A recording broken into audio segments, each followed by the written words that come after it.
में निम्बावास ग्राम पंचायत के निबोड़ा गांव में जीएलआर टांका बनाने के 4 साल बाद भी पेयजल आपूर्ति नहीं होने से ग्रामीण महिलाओं ने मटके फोड़कर अपना रोष प्रकट किया। ग्रामीणों ने कहा कि 2021 में जीएलआर बनाया था, मगर उसमें पानी की आपूर्ति नहीं होने से ग्रामीणों को पेयजल के लिए भारी परेशानी का सामना करना पड़ रहा है और साथ ही पानी नहीं होने से मवेशी भी पानी के लिए भटक रहे हैं। जीएलआर में पेयजल आपूर्ति नहीं होने से लोगों को महंगे दामों में पानी की टैंकर मंगवाने पड़ते हैं। वहीं ग्रामीणों ने ये आरोप लगाया कि नर्मदा पाइपलाइन बिछाकर नल कनेक्शन जोड़ने के लिए 2-2 हजार रुपए भी लिए थे, लेकिन बावजूद उसके कहीं नल कनेक्शन नहीं हुए तो कहीं पेयजल आपूर्ति ठप है।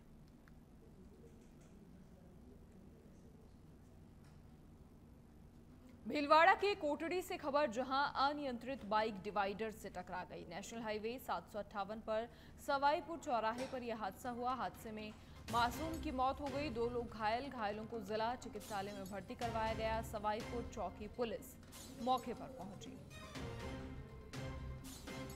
तो अनियंत्रित बाइक यहां डिवाइडर से टकरा गई। नेशनल हाईवे 758 पर सवाईपुर चौराहे पर हादसा हुआ। हादसे में मासूम की मौत हो गई, 2 लोग घायल और घायलों को जिला चिकित्सालय में भर्ती करवाया गया।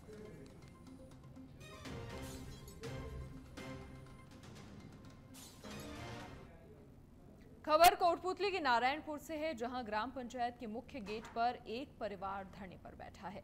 आपको बता दें कि अपने 3 बच्चों और पत्नी को लेकर एक युवक धरने पर बैठा है। पीड़ित परिवार ने बताया कि सड़क बनाते समय सरपंच प्रतिनिधि पर झोपड़ी के पास गड्ढा खोदने का उन्होंने आरोप लगाया। उन्होंने बताया कि बारिश से सारा पानी उस गड्ढे के कारण झोपड़ी में आ गया, जिससे उसके सारे बर्तन, बिस्तर और अन्य सामान पानी में बह गया, लेकिन ग्राम पंचायत द्वारा कोई कार्रवाई नहीं हुई और न ही पीड़ित की कोई सुनवाई की गई। इस कारण पीड़ित परिवार अपने बच्चों और पत्नी के साथ ग्राम पंचायत गेट पर धरने पर बैठा है। उन्होंने बताया कि जब तक समस्या का समाधान नहीं होगा तब तक गेट पर बैठे रहेंगे। हमारे पास में रहने के लिए जगह नहीं है और भवानी सरपंच जा करके ना हमारे पास में खाई खुदवा करके आनी और हमारे पानी का पूरा हालत खराब कर दिया। मेरा बर्तन भांडे भी बह बहा करके गया, हमारा खाट कूद डाली। ये समस्या हमारी समस्या ये है कि हमारे को रहने के लिए जगह चाहिए। ये समस्या है, इस वजह से है कि नहीं तो हम हमारे को जगह नहीं दोगे तो हम यहाँ भूखे प्यासे यहाँ पड़े रहेंगे। अब खबर जोधपुर से है, जहां आज शहर के लोग जैसे ही सड़क पर निकले तो जगह जगह पुलिस की नाकेबंदी नजर आई। और दरअसल पुलिस ने आज सघन नाकाबंदी का अभियान चलाया, जहां नाकाबंदी के कारण आने जाने वाले वाहनों को स्कैन किया जा रहा है और इस नाकेबंदी का उद्देश्य अपराधियों में भय और आमजन में विश्वास था। जब से जोधपुर में नए पुलिस कमिश्नर ने अपना पदभार ग्रहण किया है, तब से ही रोजाना पुलिस को अलग अलग टास्क दिए जा रहे हैं और इन्हीं टास्क के चलते आज सघन नाकेबंदी का टास्क मिला और पुलिस ने शहर में जगह जगह नाकेबंदी की। पुलिस की नाकेबंदी लोगों में चर्चा का विषय बनी हुई है। अब पुलिस वाकई में सड़कों पर दिखाई दे रही है और अपराधियों में भय और आमजन में विश्वास का नारा भी बुलंद होता जा रहा है।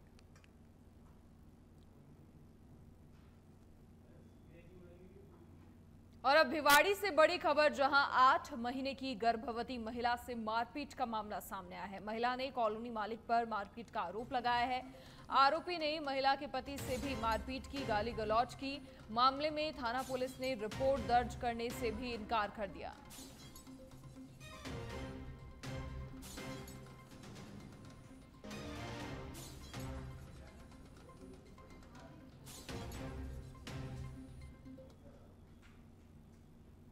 और अब हनुमानगढ़ से बड़ी खबर, जहां एसपी के निर्देशन में टाउन पुलिस की बड़ी कार्रवाई सामने आई है। तस्कर के घर टाउन पुलिस का बुलडोजर चला। तस्कर रवि सिगलीघर सहित 4 तस्करों के घर पर कार्रवाई हुई है। 3 तस्करों का एक ही नाम बाबू खान लंबे समय से आरोपी नशीली गोलियां और गांजा बेचने का कार्य कर रहे थे। टाउन पुलिस की नशे के खिलाफ इस जीरो टॉलरेंस की कार्रवाई। एसपी विकास सांगवान बोले, नशा तस्कर को बड़ा मैसेज, नशा बेचा तो कार्रवाई होगी। आरोपियों पर किसी तरह की कोई कोताही नहीं होगी। मौके पर वार्ड वासियों के साथ भारी पुलिस जाब्ता भी मौजूद। तो तस्कर के घर पर बुलडोजर चला है। लंबे समय से आरोपी नशीली गोलियों और गांजा बेचने के काम को अंजाम दे रहे थे और अब टाउन पुलिस की नशे के खिलाफ जीरो टॉलरेंस के तहत ये कार्रवाई, जहां तस्कर के घर पर बुलडोजर चलाया गया है। 4 तस्करों के घर पर कार्रवाई हुई है।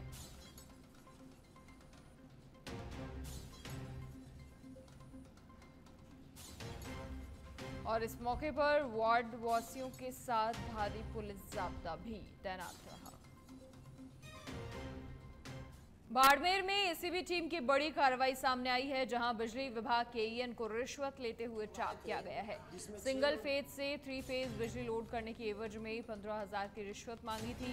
विभाग के एईएन सुरेंद्र कुमार बंसल को 5,000 की रिश्वत लेते हुए गिरफ्तार किया है।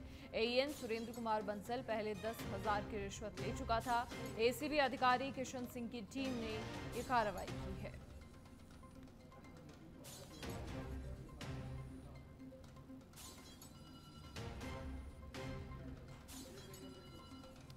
एईएन सुरेंद्र कुमार बंसल पहले भी 10,000 रुपए की किश्त ले चुका था। एसीबी अधिकारी किशन सिंह की टीम ने अब इस कार्रवाई को अंजाम दिया है। बाड़मेर में एसीबी टीम की ये बड़ी कार्रवाई सामने आई है। बिजली विभाग के एईएन को रिश्वत लेते हुए ट्रैप किया है। और अब राजसमंद से बड़ी खबर, जहां टैंकर के नीचे कार दब गई। NH 8 4 लेन पर मानसिंह जी का गुड़ा गांव की घटना है। कार में सवार 4 लोग नीचे दबे। मोबाइल क्रेन की सहायता से टैंकर हटाने का प्रयास लगातार जारी है। घटना के बाद मौके पर जिला कलेक्टर पहुंचे और जिला पुलिस अधीक्षक भी पहुंचे। हादसे में 4 लोगों की मौत की सूचना भी सामने आ रही है।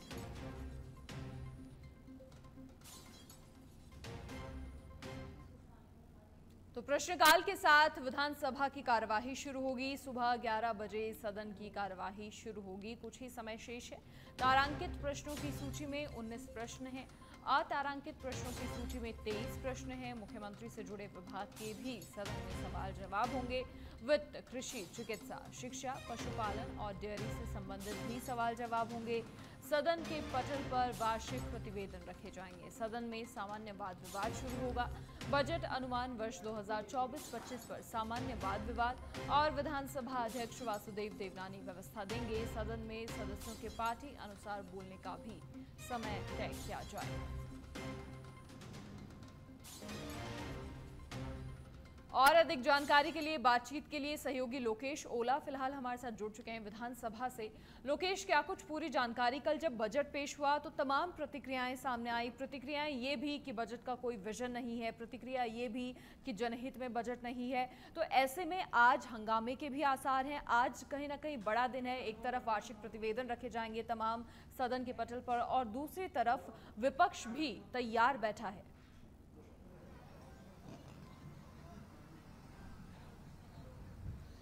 देखिए, बिल्कुल मनीषा, आज बजट का दूसरा दिन है। बजट के बाद कल बजट वित्त मंत्री दिया कुमारी ने पेश किया और आज उस बजट पर बहस भी होगी। सदन में कार्रवाई 11 बजे का जो कार्यवाही वो शुरू होगी और प्रश्नकाल के साथ सदन में कार्यवाही शुरू होगी, जिसमें तारांकित कुल 19 और अतारांकित प्रश्नों की संख्या 23 रहेगी, जिसमें मुख्यमंत्री से जुड़े विभाग, जिसमें वित्त विभाग, चिकित्सा, पशुपालन, डेयरी, कृषि जैसे विभागों के संबंधित जो सवाल जवाब किए जाएंगे। इसके अलावा सदन के अंदर आज वित्त मंत्री दिया कुमारी जो पटल पर वार्षिक आउटकम बजट 2023 सदन के मेज पर रखेगी। इसके अलावा बात करें तो आज कुल वित्त विभाग की 39 अधिसूचनाएं भी वित्त मंत्री दिया कुमारी सदन के पटल पर रखेगी। इसके अलावा बात करें तो जीएसटी विभाग की 3 अधिसूचनाएं भी सदन पर रखेगी।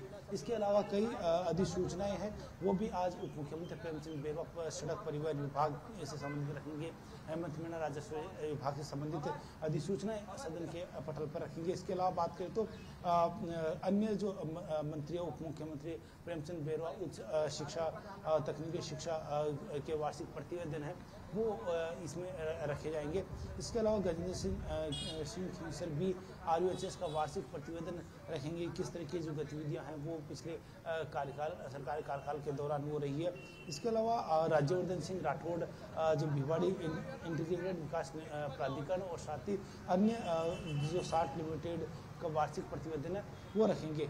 मदन दिलावर शिक्षा और राज्य पाठ्य पुस्तक मंडल के वार्षिक प्रतिवेदन की रिपोर्ट रखेंगे। इसके अलावा झामर सिंह खन्ना JCTSL के प्रतिवेदन के रखेंगे और उसके बाद छायाकाल शुरू होगा जिसमें बजट के ऊपर बहस की जाएगी। देखिए मनीषा, यहाँ जो मैं बताना चाहूँगा कि जब प्रश्नकाल के साथ में सदन की कार्यवाही शुरू होगी, जहाँ जो विभाग चिकित्सा पशुपालन डेयरी संबंधित कई विभागों के जो प्रश्न जो लगाए गए हैं ताराकिक उनके ऊपर चर्चा की जाएगी, उनके सवाल जवाब होंगे। उस सवाल जवाब के बाद में जो सदन के पटल पर कई अधिसूचनाएं यहाँ रखी जाएगी, वार्षिक प्रतिवेदन यहाँ रखे जाएंगे। उसके बाद छायाकाल शुरू होगा, तो छायाकाल के अंदर जो बजट के ऊपर बहस है वो की जाएगी। तमाम जो विधायक उपस्थित रहेंगे उनके समय के अनुसार उनको समय दिया जाएगा और उनकी संख्या के अनुसार समय तय होगा। तो पूरी तरह से विपक्ष को भी यहाँ मौका देने का काम किया जाएगा। साथ ही निर्दलीय विधायक और अन्य जो क्षेत्रीय पार्टियों के जो विधायक हैं उनको भी मौका देने का जो काम है वो आज में बजट के ऊपर चर्चा के लिए उनको समय दिया जाएगा। तो जिस तरह से कल वित्त मंत्री ने बजट पेश किया और जो विजन 2047 को लेकर मुख्यमंत्री वचनलाल शर्मा ने भी कहा कि 2047 के विजन को लेकर हम आगे बढ़ रहे हैं और उसी विजन को देखते हुए ही ये बजट है वो 2024-25 के लिए तैयार किया गया है।